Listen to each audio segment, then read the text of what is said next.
दोस्तों 3 जनवरी 2026 की वो सुबह दुनिया कभी नहीं भूल पाएगी, क्योंकि उसी दिन अमेरिकी राष्ट्रपति डोनाल्ड ट्रंप ने कैमरों के सामने आकर वह धमाका कर दिया जिसकी गूंज पूरी दुनिया ने महसूस की। उन्होंने ऐलान किया कि वेनेजुएला के राष्ट्रपति निकोलस मादुरो अब अमेरिकी हिरासत में हैं और यह काम किसी राजनीतिक दबाव या बातचीत से नहीं, बल्कि रात के अंधेरे में चलाए गए दुनिया के सबसे खतरनाक कमांडो मिशन से किया गया। कराकस शहर गहरी नींद में डूबा था, तभी अचानक आसमान पर स्टील जैसे काले हेलीकॉप्टर मंडराने लगे। कुछ ही सेकंड में पूरा शहर ब्लैकआउट, न बिजली, न नेटवर्क, न कोई मदद का रास्ता। और उसी अफरा तफरी में डेल्टा फोर्स के कमांडो राष्ट्रपति के बेडरूम के अंदर पहुंच गए। फ्लैशबैंग के धमाके, लेजर साइट्स की रोशनी और कुछ ही पलों में हथकड़ियां मादुरो की कलाइयों पर। फिर एक हेलीकॉप्टर उठा और देश का राष्ट्रपति हवा में गुम। यह सब इतनी तेजी से हुआ कि सुरक्षा गार्ड्स को बंदूक पकड़ने का भी मौका नहीं मिला।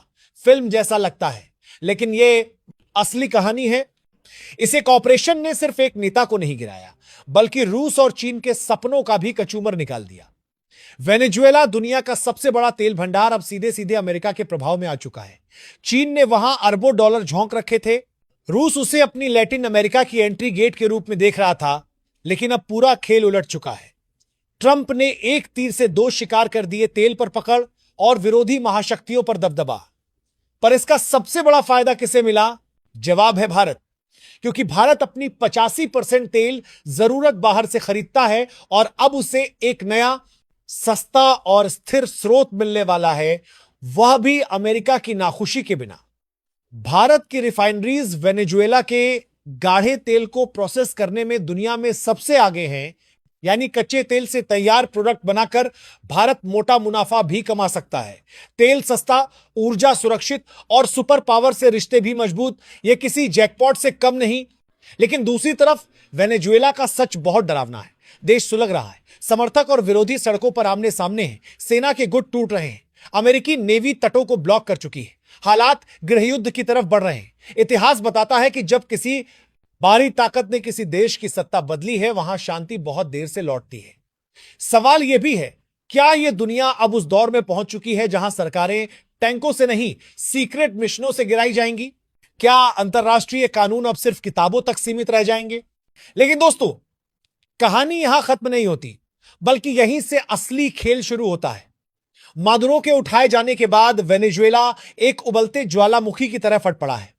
राजधानी कराकस की सड़कों पर हजारों लोग उतर आए हैं।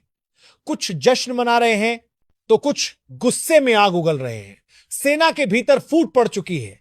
कुछ जनरल्स अमेरिका के साथ समझौते के पक्ष में हैं, जबकि कई अधिकारी डटे हुए हैं कि यह विदेशी कब्जा है और इसके खिलाफ लड़ना उनका कर्तव्य है।